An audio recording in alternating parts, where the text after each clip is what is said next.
That's good. Hello, this is Team Greentech-89. I'm Scott Kranitz. I'm Mario Nelson.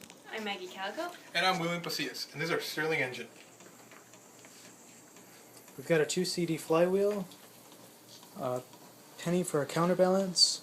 We've got aluminum heat exchangers made out of 1/8 inch thick aluminum. We've got ice cubes on top for cooling. Our power piston is pulled from a model airplane engine. And yes, if removed from the heat source, it will gradually slow down.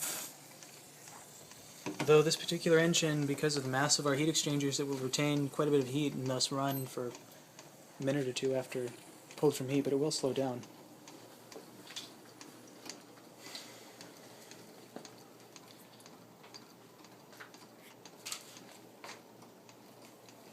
We put it back on the heat.